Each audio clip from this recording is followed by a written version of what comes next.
सबसे पहले परमेश्वर को धन्यवाद देते हैं आज का दिन के लिए और आज का समय के लिए। परमेश्वर ने हमें इस पृथ्वी पर जब भेजा है तो परमेश्वर ने सब हमारा इंतजाम भी करके रखा है। तो यही आज हम दूसरा दिन के बारे में देखेंगे।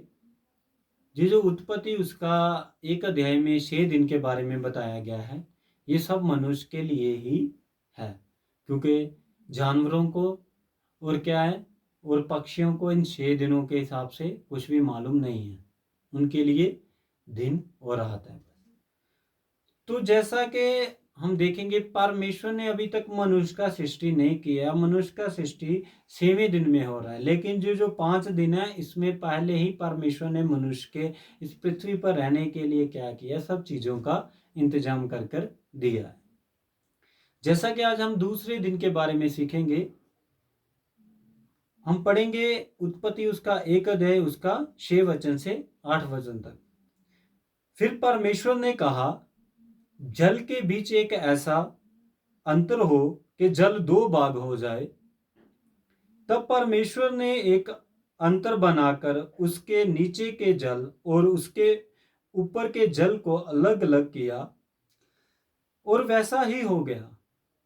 और परमेश्वर ने उस अंतर को आकाश कहा, तथा संझ हुई, फिर भोर हुआ। इस प्रकार दूसरा दिन हो गया। तो सच में मेरे भाई बहनों, जब आप परमेश्वर का वचन सीखते हैं तो उसको ध्यान से पढ़ें, क्योंकि इसमें बहुत सी छोटी छोटी बातें होती हैं जो हमें सीखने को मिलती हैं। यहाँ पर जो दूसरे दिन में जो आकाश की बात की गई है, जो पहले दिन में आकाश की, ये वो आकाश नहीं है। समझाने के लिए, जब परमेश्वर ने आदि में क्या किया था, आकाश और पृथ्वी की सृष्टि की, वो आकाश और ये आकाश में फर्क है। क्योंकि ये आकाश वो है जो हम यहाँ से देखते हैं, लेकिन इसके ऊपर भी और एक आकाश है। तो बोलने का मतलब कि जब परमेश्वर ने अभी तक मनुष्य को बनाया नहीं, लेकिन उसके रहने के लिए क्या किया है, पहले इंतजाम कर दिया है।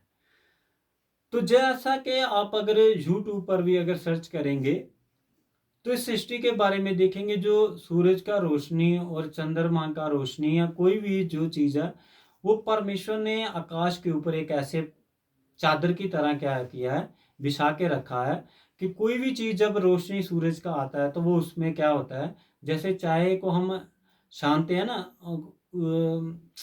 चाय को और पत्ती को क्या करते हैं, अलग करते हैं, उसी रीति से जो धूप आ रहा है हमारे तक, ये क्या होता है, फिल्टर होकर आता है। अगर सीधा आएगा तो हम इस धूप को सहन नहीं कर सकते हैं। नहीं है तो आप इसको YouTube पर भी जाकर सर्च करके देख सकते हैं। तो इसीलिए परमेश्वर पहले ही मनुष्य के लिए क्या कर रहा है, सब इंतजाम करके रखा। और यही जो हम आज बादल देखते हैं, ये एक आकाश की तरह जो हमें आज दिखता है, वो इस आकाश की बात कर रहे हैं। और जो फर्स्ट दिन में हमने जो 1 वचन में पढ़ा था, आदि में आकाश और पृथ्वी की सृष्टि की, और वो आकाश और ये आकाश दोनों अलग अलग हैं। तो आप जब वचन को पढ़े तो उसको थोड़ा ध्यान से पढ़ें। तो आज ये दूसरे दिन में हमने सीखा कि जो वचन 1 में और वचन 6 और 7 8 में जो आकाश की बात की गई है, ये अलग अलग है। इसी तरह परमेश्वर ने सृष्टि को, पृथ्वी को पहले बनाया था, लेकिन आगे चलकर क्या देखेंगे कि फिर परमेश्वर क्या कर रहा है, पानी में से क्या कर रहा है, सूखी भूमि को निकाल रहा है, और उसे भी पृथ्वी कहा जा रहा है। तो इस वचन के द्वारा प्रभु आपको आशीष दे। हम धीरे धीरे कर और भी बहुत सारी बातें सीखेंगे। प्रभु आप सबको आशीष दे। आमीन।